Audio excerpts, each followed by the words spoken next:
these roads. In other words, that much more, like oftentimes freeways are off limits to cyclists, that could have spread much more widely. And to his credit, he really fought that and played a major role in that.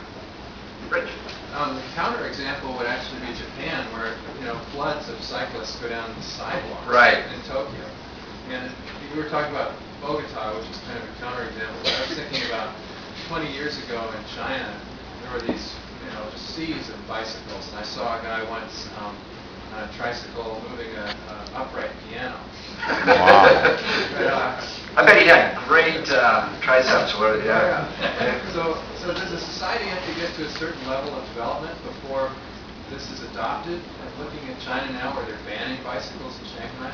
Yeah, although there's kind of a counter movement back. I mean, there are people who are attempting to save the bicycle culture. I met an interesting guy at the Transportation Research Board a couple of years ago.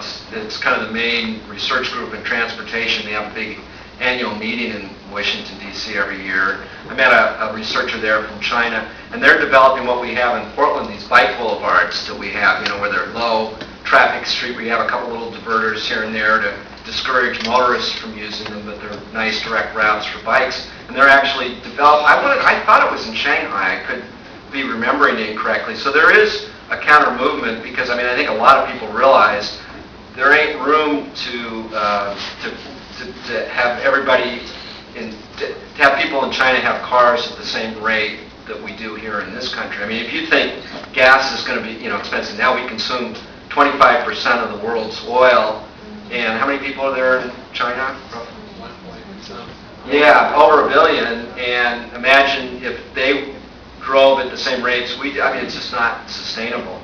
But one thing that's sort of funny there, and I don't know a huge amount about this subject, but I've talked to people that in Africa, where obviously there's a lot of poverty there, a lot of times bike activists have found that the governments there haven't been terribly interested in encouraging bicycle transportation. They think to be sort of developed, they got to develop a local auto industry, or maybe they'll focus on rail transportation, things like that. And in some way, it's almost like it's too simple, and it doesn't solve all your problems. That's the thing about bicycling. I can't tell you how many times people will kind of smirk at me and say, "Well, I guess you can't ride your bike down to Salem today, can you?" And or it's really raining hard outside. I guess you're not going to be able to ride today. And it is true that a bike doesn't work for everything. And sometimes I think that affects how policymakers view it. Chris? Jeff, you mentioned the synergy between transit and bikes. We had the opportunity to be in the Netherlands together. Here in Portland, streetcar got off on the wrong foot with bikes. What was your observation in Amsterdam about a fully built-out network that accommodated both?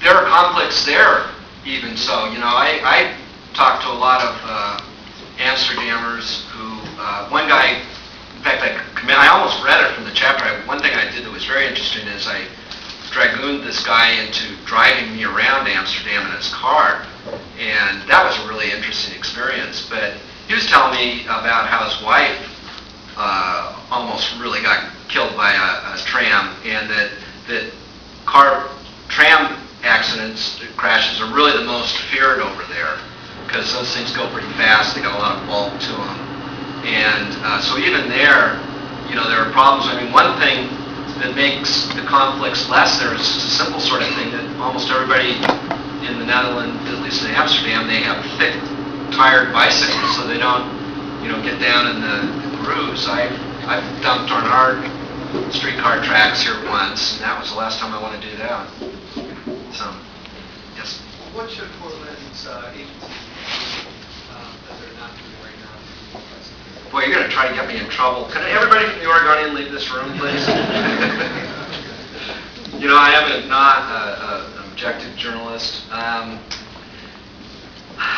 The interesting thing is that the cycling network that now, if you take the most optimistic figure, carries up to 8% of Portland residents, at least maybe during the summer months of the year, was really built very cheaply. I figured that the cost of a single freeway interchange repair. Anybody familiar with that interchange up at Highway 26 in Sylvan?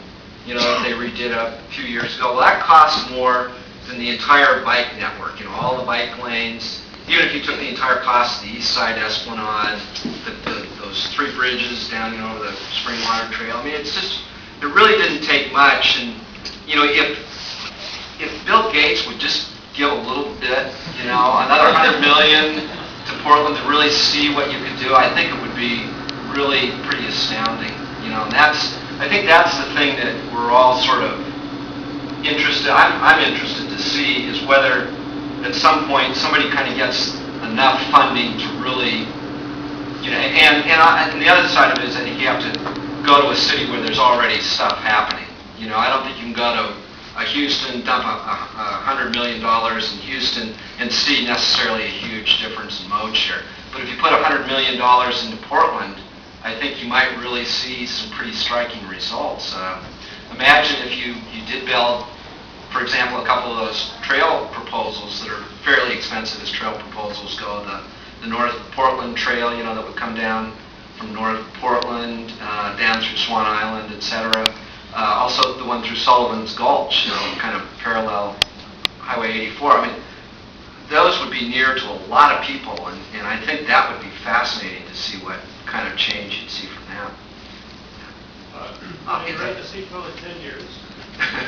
What are the big events that are going to happen between now and then, and how are they going to change things? Yeah. Well, like I said, I think, you know, I've been struck by reading a lot that we're really entering an urban century, and I think we're going to, you know, just as I think we're going to see a much more diverse mixture of transportation, I think we're already starting to see a much more diverse mixture of housing. And so I think, you know, it's really kind of amazing how quickly,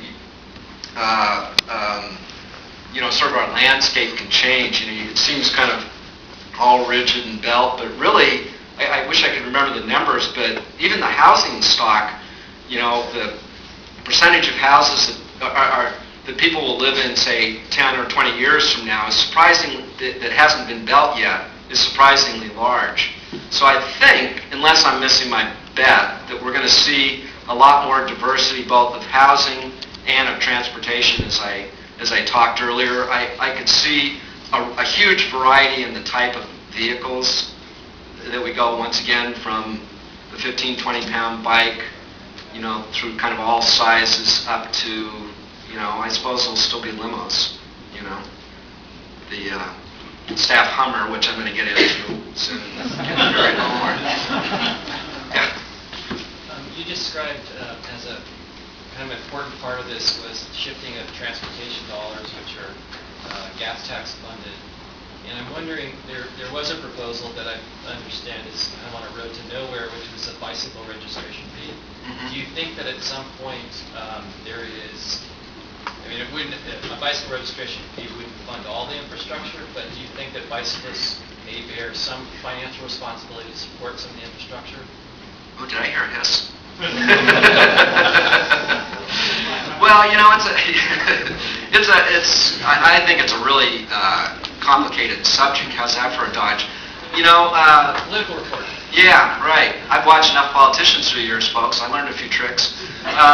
You know, I'm interested in Colorado Springs. They've had a bike excise tax for years and years that helps fund trail projects. It's only like $5 or $10 a bike, and it provides kind of a local match to get a lot of other, even private funding, federal funding. I don't think that's such a bad idea. Interestingly, the main opposition to that has come not so much from kind of the bike advocacy community, but from the mass market retailers that sell most of the bikes in this country. You know, something like 2/3 or 3/4 of the bikes sold actually come through like Walmart and Target and places. That flat tire again. And you know, they don't want anything that's going to raise the price of their goods. So that's been kind of a problem. One of the problems with bike registrations is, I mean, what they've kind of found is it's really sort of more of a bureaucratic hassle to do all this than to, you know, it just doesn't provide a huge amount of benefit, except maybe, you know, for some people who feel like there's a fairness issue there. you ready to